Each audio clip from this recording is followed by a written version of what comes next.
Hello, welcome to defence with Disha. Last lecture में हमने series 2 2024 के केमिस्ट्री के प्रीवियस ईयर क्वेश्चन सॉल्व कर लिए थे और आज सीरीज 1 2024 के प्रीवियस ईयर क्वेश्चंस हम सॉल्व करेंगे। एंड जो चैनल पर न्यू हैं उन्हें बता देते हैं कि अब तक हमने चैनल पे पीवाईक्यू सीरीज में पॉलिटी, इकोनॉमी एंड बायोलॉजी के प्रीवियस ईयर क्वेश्चन सॉल्व कर लिए हैं। अगर आपने वो लेक्चर्स नहीं देखे हैं, आप जाके वो लेक्चर्स देख सकते हैं।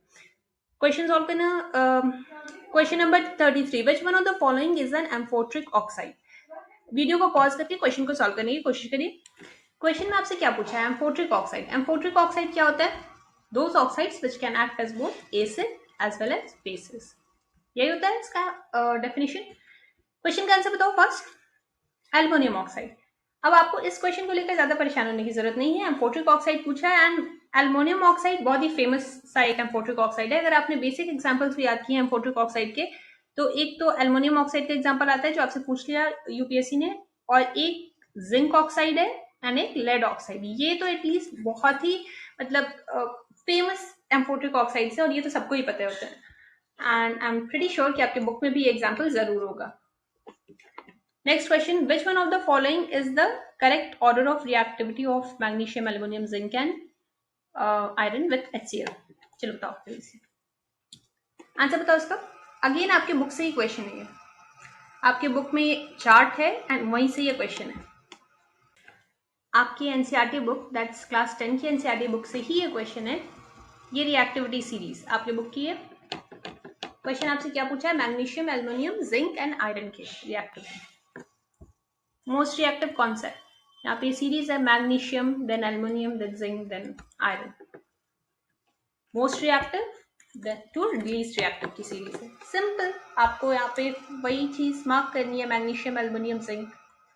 ऑप्शन है। देखो कितना इजी क्वेश्चन था ना ये। पर ऑब्वियसली सारे क्वेश्चन इजी नहीं है इस केमिस्ट्री के पेपर में। कुछ क्वेश्चन ऐसे भी हैं जो आपको शायद आपके बुक में ना मिले एंड थोड़े से कॉम्प्लेक्स क्वेश्चन भी हैं। कोई बात नहीं, सॉल्व करते हैं। Next question, methanol is toxic because, answer बताओ इसका। सारे ऑप्शंस पढ़ो, आंसर बताओ। methanol coagulates the protoplasm, or methanol gets oxidized to methanol in liver which coagulates the protoplasm, or methanol gets oxidized to acetic acid in liver which coagulates the protoplasm, or methanol gets oxidized to carbon monoxide in liver which coagulates the protoplasm। जल्दी बताओ answer इसका। The correct answer is methanol gets oxidized to methanol in liver which coagulates the protoplasm। अच्छा, ये methanol क्या होता है? That's formaldehyde। And हमारी liver में जब methanol gets oxidized to this formaldehyde, it's very dangerous to our health and extreme cases में coma and even death भी कॉज हो सकती है इस रीजन से। मेथनॉल को हम वुड स्प्रिट के नाम से भी जानते हैं एंड वुड अल्कोहल भी कहते हैं इस मेथनॉल को। अच्छा, आपको पता होगा कि इंडस्ट्रीज में भी अल्कोहल का काफी यूज होता है। इंडस्ट्रीज में जैसे पेंट्स में सॉल्वेंट के तौर पे यूज होता है, फार्मा इंडस्ट्रीज में भी यूज होता है। लेकिन अभी मैं आपको जो कॉन्सेप्ट बता रही हूँ that's more related to industrial use and manufacturing वगैरह में जो यूज होता है एज ए सॉल्वेंट यूज होता है। तो इथेनॉल को यूज करते हैं, दैट्स अल्कोहल। अल्कोहल को यूज करते हैं तो इसका मिसयूज भी हो सकता है। इंडस्ट्री में वर्कर्स क्या मिसयूज कर सकते हैं इथेनॉल का, आप बेहतर जानते हैं। तो इस इथेनॉल को पर्पस होता है कि अनफिट कर बना दिया जाए ड्रिंकिंग पर्पस के लिए, अनफिट फॉर ड्रिंकिंग। और इथेनॉल को अनफिट बनाने के लिए मोस्टली यही मिथानॉल ऐड किया जाता है so that it becomes poisonous and unfit for drinking. ठीक है, मिथानॉल को और क्या कहते हैं? Wood spirit and wood alcohol. और इसका आंसर मैंने आपको बता दिया, option B.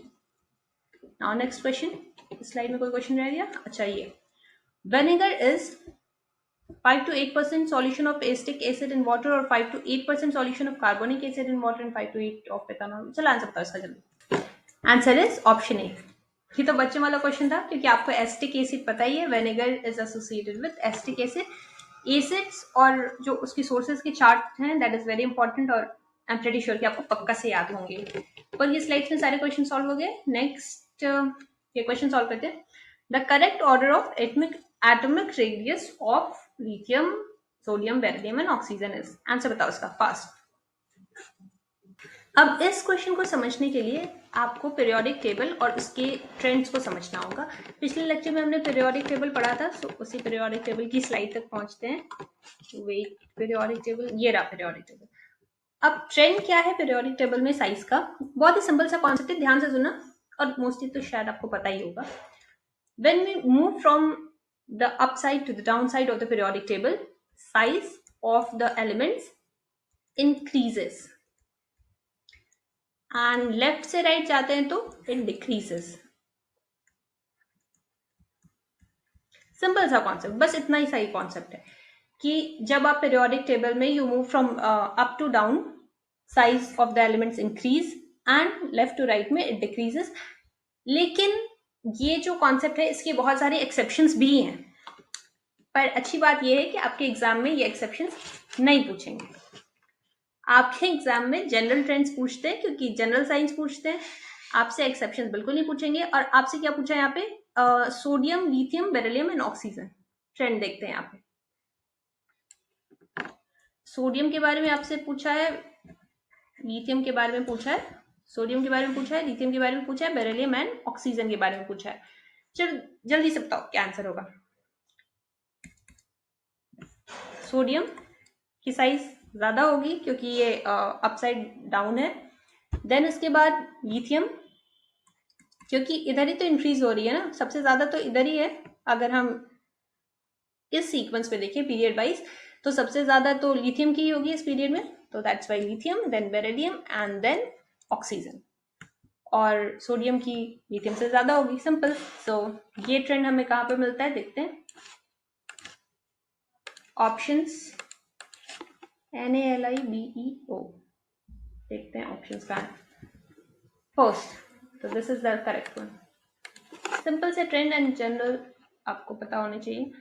Next question, which one of the following has the highest ionic character? Highest ionic character कहाँ है? अच्छा, आयनिक बॉन्ड्स कहाँ बनते हैं? मेटल्स एंड नॉन मेटल्स के बीच में। सो हाईएस्ट आयनिक कैरेक्टर इसमें से किसका है? जल्दी से आंसर बताओ क्विकली।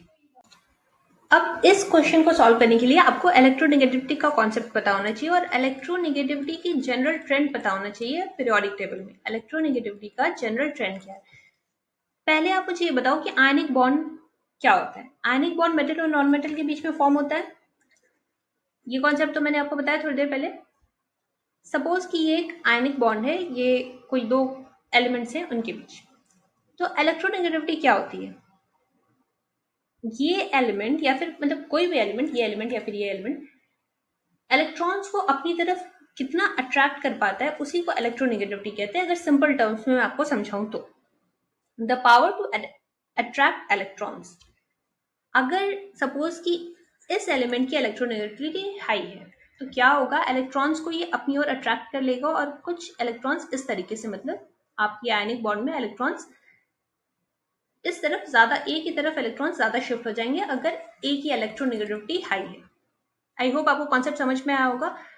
अगर किसी एलिमेंट की इलेक्ट्रोनेगेटिविटी हाई है तो it will attract the electrons towards itself. बस इतना सा कॉन्सेप्ट है, समझ आया?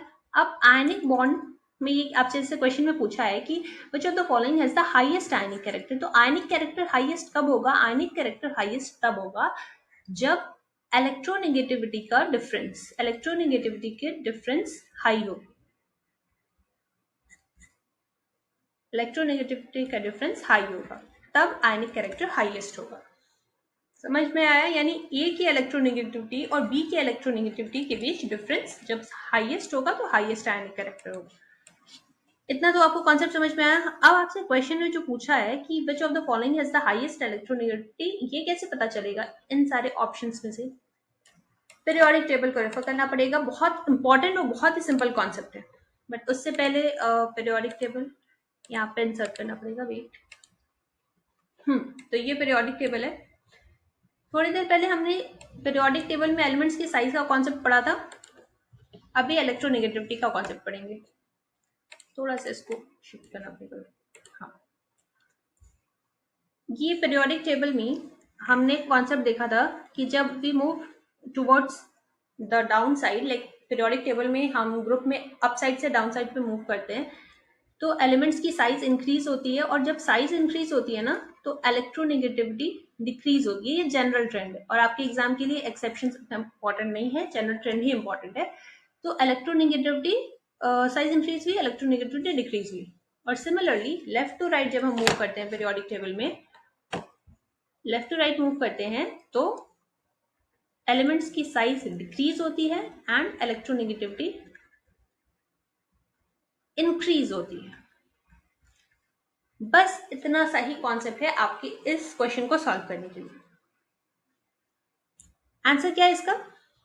That is K2S। कैसे देखते हैं? पोटेशियम कहां पर है? यहां पर है। और सल्फर कहां है आपके पीरियोडिक टेबल में? यहाँ डिफरेंस देख रहे हो? लोकेशन में डिफरेंस पोटेशियम के और सल्फर के कितना ज्यादा है पीरियोडिक टेबल में। ये देख के कॉमन सेंस से आप आइडिया लगा सकते हो कि इलेक्ट्रोनेगेटिविटी का डिफरेंस कितना ज्यादा होगा पोटेशियम और सल्फर के बीच में, क्योंकि पीरियोडिक टेबल में लोकेशन से इलेक्ट्रोनेगेटिविटी पे फर्क पड़ रहा है, ये आप समझ पा रहे हो। साइज जब डिक्रीज हो रहा है तो इलेक्ट्रोनेगेटिविटी इंक्रीज हो रही है एंड ये किस तरीके से अप डाउन डिक्रीज हो रहा है और लेफ्ट टू राइट इंक्रीज हो रहा है, मतलब हाँ सही बोला मैंने।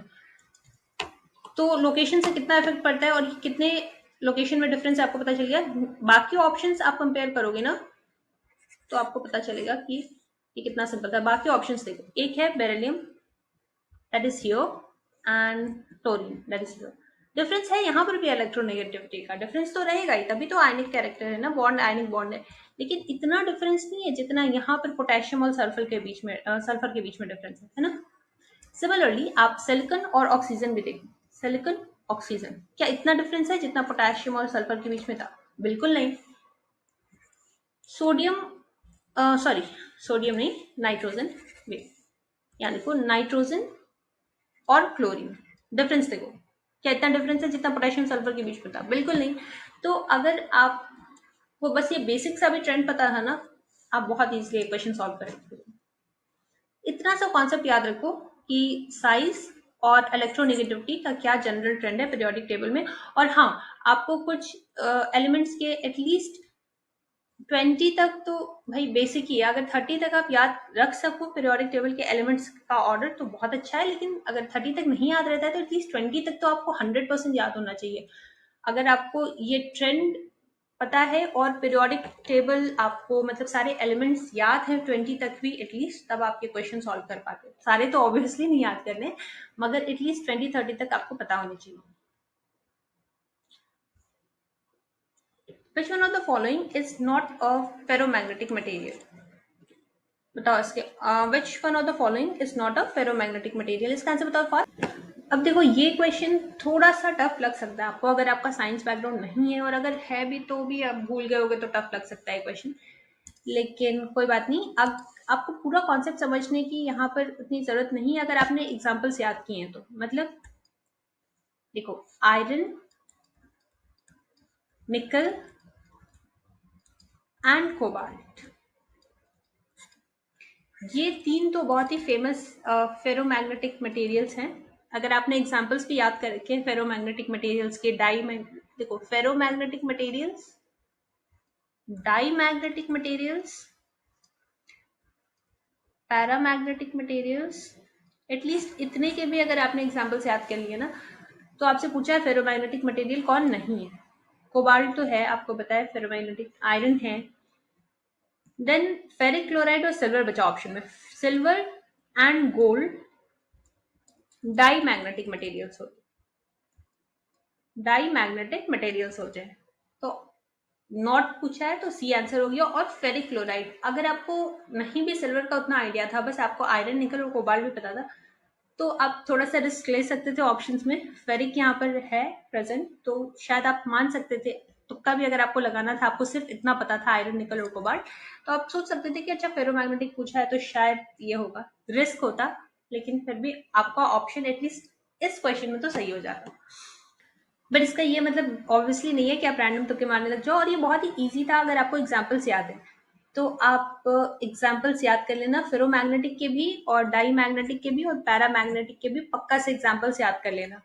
और बाकी फेरोमैग्नेटिक एग्जैक्टली इसका क्या कॉन्सेप्ट है, डोमेन्स, डाईमैग्नेटिक, पैरामैग्नेटिक, आपके एग्जाम में इतना नहीं पूछेगा। अगर आप क्यूरियोसिटी की वजह से जानना चाहते हो तो फिर आप गूगल करके पढ़ सकते हो, लेकिन आपके एग्जाम के में एग्जाम्पल्स इंपॉर्टेंट है, तो आप एग्जाम्पल्स पक्का से याद कर लेना।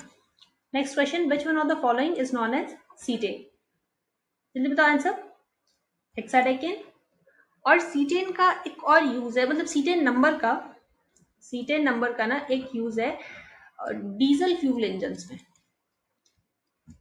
डीजल फ्यूल इंजन जो होते हैं ना, उनके जो डीजल फ्यूल्स होते हैं, जिस डीजल फ्यूल का सीटेन नंबर हाई होता है, सीटेन नंबर अगर हाई है तो उस फ्यूल को अच्छा माना जाता है।